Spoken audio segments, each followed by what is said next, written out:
Russia is shutting down gas supplies from a major pipeline to Europe for the next 3 days. Moscow has already significantly reduced the amount of gas it supplies through Nord Stream 1, which comes into the continent via Germany. A Kremlin spokesman blamed Western sanctions against Russia, which he claimed prevented normal repair work. Let's go live to our correspondent, Damien McGuinness, who's in Germany. Damien, Russia's blaming this closure on sanctions. What's going on? Well, I don't think anyone believes what Russia is saying here in Germany. Certainly the German government doesn't. Russia has already reduced drastically and at times has already stopped delivery of gas via this one remaining major pipeline to Germany. This time it's supposed to be just for 3 days. Russia says it's because of repair work needed, be connected to sanctions, but the German government says this is the Kremlin simply using gas as a weapon. There is deep concern here. However, there is no sense of panic, and that's because over the last few months, Germany has managed to really fill its gas reserves much faster than expected due to a lot of savings measures. Public buildings are no longer lit at night in some cities. Temperatures have been reduced in some public buildings when it comes to hot water, for example. Also, there's been other deliveries from other European countries of gas, such as Norway and the Netherlands. All of this means that now Germany's gas reserves, the gas reserve tanks, are more than 80% full, and that's much quicker than expected.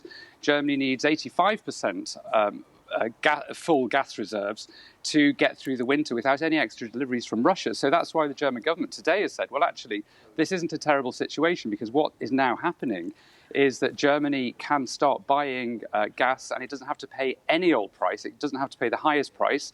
And that's why Germany's economy minister, Robert Habeck, this morning said that, in fact, gas prices in Germany may start going down. So quite a positive message coming out of Berlin, really to counter the idea that Germany is completely dependent on Russian gas, which was the case before the invasion or the full-on invasion of Ukraine in February. Now that's no longer the case. And I think there's more optimistic words coming out of Berlin now when it comes to gas supplies and the energy crisis in general in Europe. Right. So that's looking at the winter and the months ahead. But long term, Damien, how are German efforts to reduce dependency on Russian energy overall? How are they going?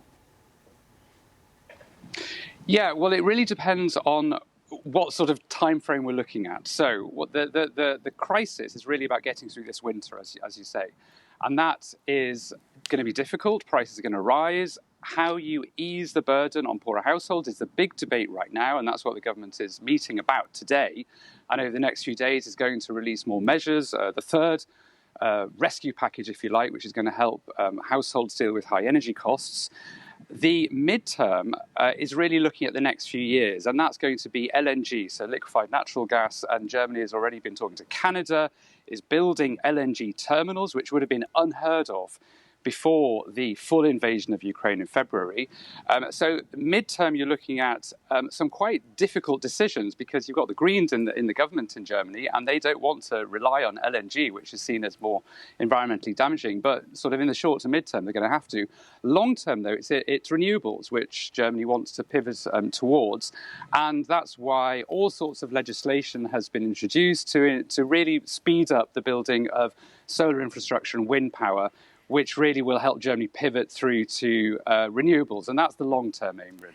Damien, while we have you with us,